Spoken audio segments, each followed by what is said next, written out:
Halo semuanya. Kadang kita berpikir kayak, aduh gaji udah pas-pasan, masih harus bayar utang, mana bisa sih nabung?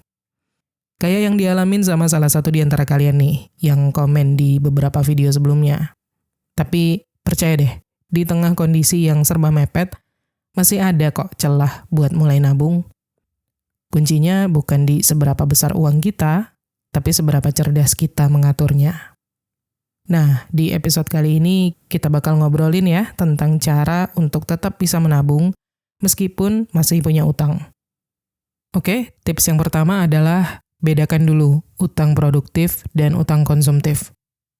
Jadi, buat kalian yang sedang berjuang melunasi utang, penting banget ya untuk melihat dulu utang-utang kalian itu mana aja sih yang masuk di kategori produktif maupun yang konsumtif.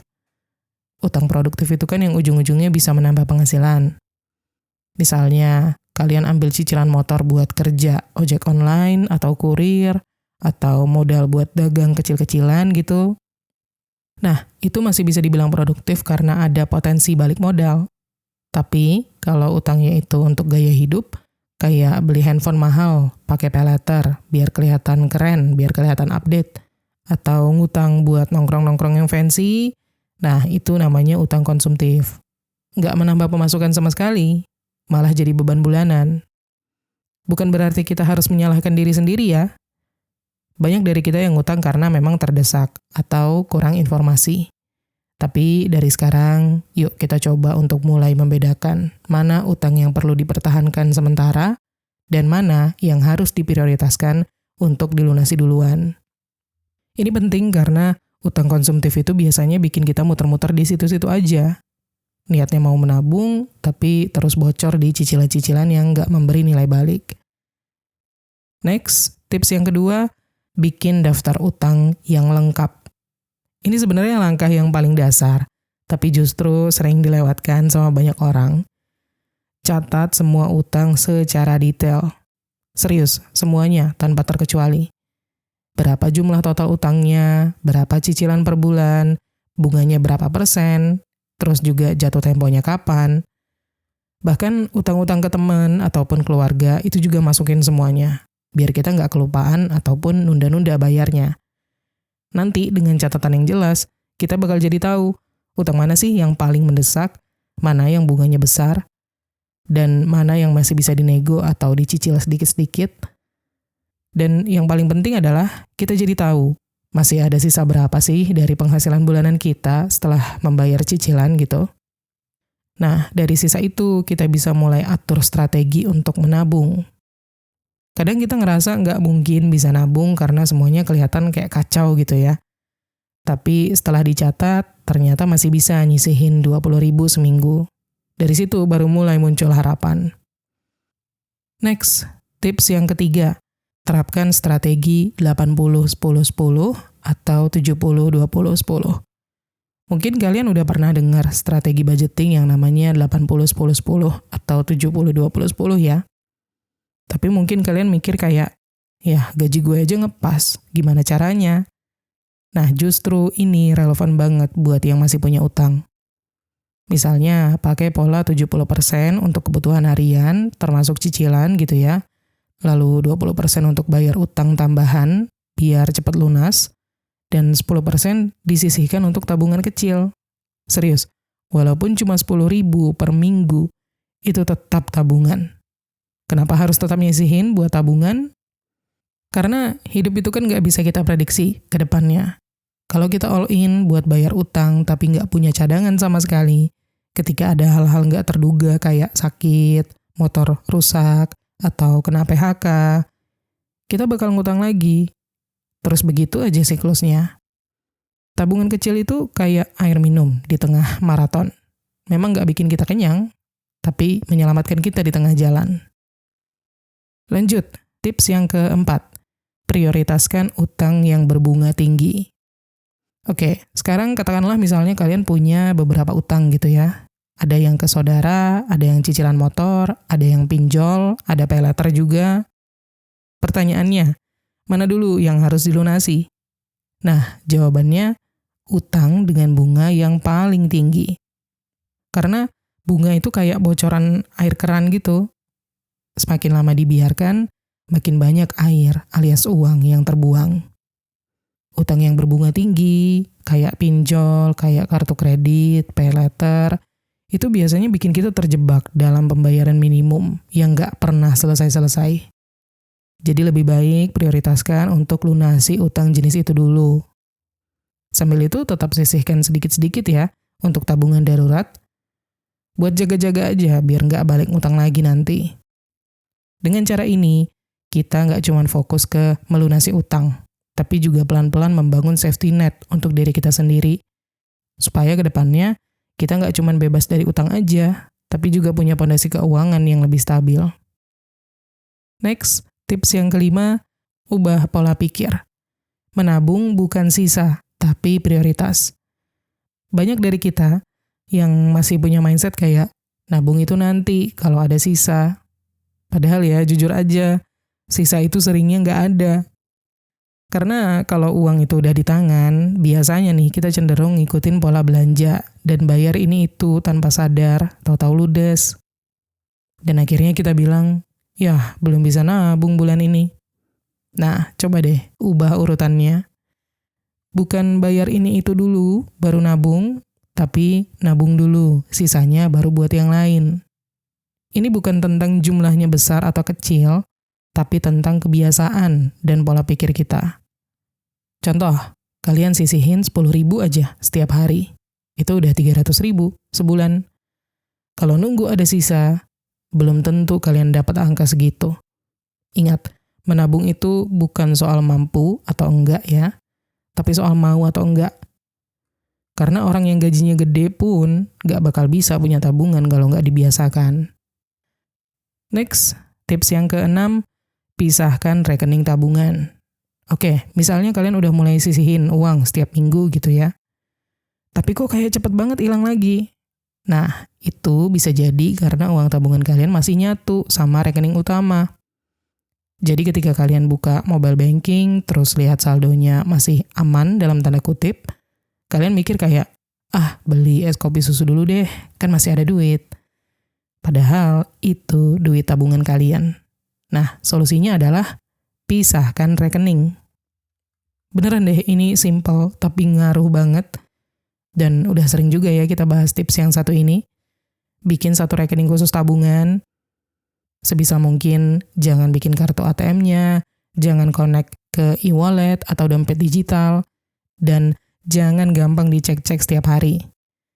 Atau buat kalian yang lebih pengen digital, kalian bisa pakai fitur kantong atau tabungan di e-wallet yang agak ribet untuk dicairkan. Karena semakin sulit diakses, semakin kecil juga kemungkinan kalian tergoda untuk pinjam duit dulu dari tabungan. Nah, cara menabung atau masukin duit ke rekening khusus tabungan itu, kalian bisa transfer di awal bulan, segera setelah gajian. Atau kalau kalian juga nabung receh harian gitu ya, misal 1 bulan sekali kalian ke bank, setor uang tabungan harian itu ke dalam rekening khusus tabungan. Ini bukan untuk menyiksa diri sendiri, tapi justru untuk jaga-jaga, biar kalian gak gampang goyah sama keinginan impulsif yang sering muncul tiba-tiba. Next, tips yang ketujuh, negosiasi atau restrukturisasi utang. Nah ini tips yang sering dianggap nggak mungkin gitu ya, padahal justru bisa banget bantu napas kita jadi lebih lega. Kalau kalian punya utang cicilan yang berat banget, coba deh ngobrol baik-baik sama pihak pemberi utang. Banyak orang mikirnya kayak, aduh malu minta keringanan. Padahal kalau kita jelaskan kondisi keuangan kita dengan jujur, beberapa lembaga bisa terbuka untuk kasih opsi, entah perpanjangan tenor, atau potongan bunga, atau cicilan yang lebih ringan gitu ya. Dan kalau cicilannya bisa dikurangi sedikit aja, misalnya dari 900.000 jadi 700.000 per bulan, kalian bisa pakai selisihnya untuk mulai menabung. Walaupun itu kecil, tetap bisa jadi pondasi, karena yang penting itu bukan nominalnya sekali lagi, tapi momentum menabungnya. Karena dengan begitu, kalian mulai menciptakan ruang aman di tengah kondisi yang berat. Daripada terus-terusan mepet, stres, dan akhirnya gali lubang tutup lubang kan? Next, tips yang ke-8, pangkas pengeluaran yang nggak penting. Nah, ini bagian yang lumayan sensitif, tapi penting banget untuk dibahas dengan jujur. Kadang kita ngerasa, aku nggak boros kok. Tapi kalau dicek lebih detail, ternyata ada aja bocor halusnya. Sebagai contoh, jajan kopi kekinian 2-3 hari sekali. Atau skincare yang belum habis udah beli lagi, atau FOMO barang-barang di TikTok Shop misalnya. Padahal kalau dikumpulin, bocor kecil-kecil itu bisa jadi ratusan ribu per bulan. Bayangin kalau itu dialihkan ke tabungan, atau buat nyicil utang supaya lebih cepat lunas. Ini bukan berarti kita nggak boleh sama sekali untuk menikmati hidup, tapi lebih ke apakah pengeluaran itu benar-benar bikin hidup kita lebih tenang dan lebih maju, atau cuman buat validasi sesaat. Karena pada akhirnya, hidup sederhana itu bukan soal pelit, tapi soal sadar mana yang penting dan mana yang bisa ditunda. Lanjut, tips yang ke-9, cari penghasilan tambahan. Kadang kita udah hemat banget mati-matian, udah potong pengeluaran sana-sini, tapi tetap aja rasanya nggak cukup. Uang pas-pasan, utang masih ada, tabungan belum juga jalan. Di situ kita sadar, mungkin masalahnya bukan cuma di pengeluaran aja, tapi juga di pemasukan. Nah, makanya kalau memang kalian masih ada energi dan waktu, coba cari penghasilan tambahan. Nggak harus yang langsung besar. Bisa mulai dari yang kecil-kecilan dulu. Kayak misalnya jual makanan ringan, buka jasa kecil, jual barang pre-loved atau barang bekas, atau bahkan coba kerja freelance online, kayak nulis, desain, atau ngonten. Buat kalian yang masih bingung cari penghasilan tambahannya gimana, kalian bisa coba tonton episode kemarin. Di situ kita udah bahas tips efektif untuk menemukan sumber pemasukan tambahan. Nah, nanti uang dari penghasilan tambahan ini bisa kalian alokasikan khusus untuk 2 hal penting, yaitu nambah tabungan dan mempercepat pelunasan utang. Karena kalau kita cuma ngandelin satu sumber penghasilan, sementara kebutuhan banyak dan ada beban cicilan juga, harus ada dorongan ekstra supaya kita bisa keluar dari tekanan finansial itu. Dan zaman sekarang kan udah banyak ya peluang sampingan yang bisa dikerjain dari rumah tanpa modal besar. Yang penting niat dulu, konsisten jalaninnya, nanti hasilnya bisa pelan-pelan bantu napas kita lebih lega. Next, tips yang ke-10. Lakuin challenge menabung harian atau mingguan. Kalau dengar kata tantangan menabung, mungkin kesannya kayak ribet atau berat gitu ya. Tapi sebenarnya, ini tuh bisa loh jadi cara yang fun dan ringan untuk melatih konsistensi. Misalnya, tantangan 5.000 per hari atau 20.000 per minggu. Dalam sebulan, itu bisa terkumpul antara 150.000 sampai 600.000. Lumayan banget kan buat kalian yang selama ini ngerasa nabung itu susah. Dan yang paling penting, tantangan ini mengajarkan kita satu hal, bahwa menabung itu bukan soal besar kecilnya uang, tapi soal habit. Kalau nanti udah terbiasa menyisihkan uang secara rutin, nominalnya bisa ditingkatkan lagi. Tapi kalau nunggu saat yang pas, saat penghasilan udah bertambah, atau saat semua utang udah lunas beres gitu, bisa-bisa nggak mulai-mulai yang ada. Tantangan kecil ini jadi bukti bahwa kalian bisa, asal dimulai dari yang sederhana dulu. Lanjut, tips yang ke-11, gunakan metode amplop atau dompet digital terpisah. Sekarang kita bahas deh cara mengatur uang yang praktis, terutama kalau kalian tipe yang gampang kecele sama saldo rekening. Salah satu metode paling klasik dan masih relevan sampai sekarang adalah metode amplop. Intinya, uang bulanan kalian itu dibagi ke beberapa kategori dari awal. Misalnya, ada 4 amplop. Amplop pertama buat kebutuhan pokok, makan, transport, sewa. Terus, amplop kedua buat bayar cicilan atau utang. Lalu amplop ketiga buat tabungan kecil, dan amplop keempat buat dana darurat, walaupun sedikit banget. Kalau kalian nggak mau repot pakai amplop fisik, bisa coba pakai fitur kantong di aplikasi bank digital atau e-wallet gitu ya. Kenapa mesti dipisah? Karena Kalau uangnya nyatu semua di satu amplop atau di satu rekening aja, kita bakal cenderung berpikir kayak, masih banyak nih, bisa dipakai dulu. Padahal, itu uang untuk bayar cicilan minggu depan. Jadi, pemisahan ini membantu kita lebih disiplin. Dan yang paling penting, kita jadi tahu uang kita larinya kemana. Karena stres tentang uang itu seringkali datang dari ketidaktahuan kita, bukan dari kekurangan. Next, tips yang ke-12, bikin target tabungan yang realistis. Jadi, jangan bikin diri kalian patah semangat cuman karena target tabungan kalian itu terlalu muluk-muluk sejak awal. Misalnya, langsung pengen punya 10 juta dalam waktu 3 bulan. Padahal kondisi keuangan lagi sesak, utang masih banyak, dan pemasukan belum stabil. Akhirnya yang terjadi apa? Target nggak kesampaian, terus jadi malas untuk mencoba lagi. Lebih baik memang mulai dari target yang kecil-kecil dulu, tapi masuk akal dan bisa dicapai gitu ya. Contoh misalnya 500.000 dalam 3 bulan. Kalau kalian bisa ngumpulin 50.000 aja per minggu, target itu bisa tercapai. Dan begitu berhasil, kalian bakal ngerasa puas banget dan termotivasi untuk ningkatin target berikutnya. Anggaplah target kecil ini sebagai checkpoint. Nggak bikin kalian capek, tapi cukup untuk bikin kalian semangat jalan terus. Karena di dalam perjalanan keuangan, yang paling penting itu bukan soal cepat-cepat nyampe di garis finish, tapi soal kita tidak menyerah di tengah jalan. Dan tips yang ke-13, evaluasi dan revisi rencana setiap bulan.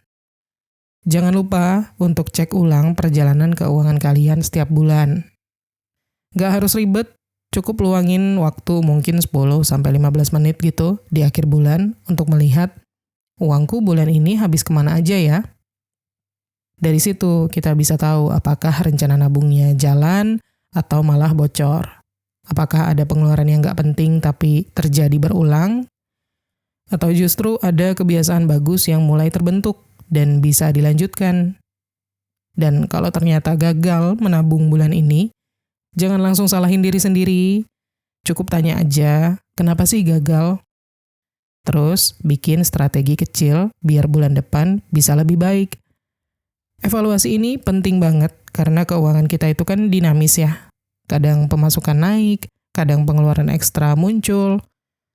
Kalau kita nggak rutin melihat ulang dan sesuaikan, ya jadinya jalan di tempat. Ingat, menabung sambil punya utang itu bukan soal cepet-cepetan ya, tapi soal adaptasi dan konsistensi. Dan evaluasi bulanan ini kayak GPS, biar kita nggak tersesat, nggak keluar dari tujuan utama. Stabil secara finansial, bebas utang, dan punya cadangan untuk masa depan. Jadi, nggak harus tunggu utang lunas dulu baru mulai nabung. Mulai aja menabung sedikit demi sedikit, sambil pelan-pelan bereskan utang kalian. Karena stabilnya keuangan itu bukan tentang siapa yang paling cepat, tapi siapa yang paling konsisten. Oke, segitu dulu untuk episode kali ini. Semoga bisa membantu, dan terima kasih udah nonton. Kita ketemu lagi di Menuju Kekayaan episode berikutnya.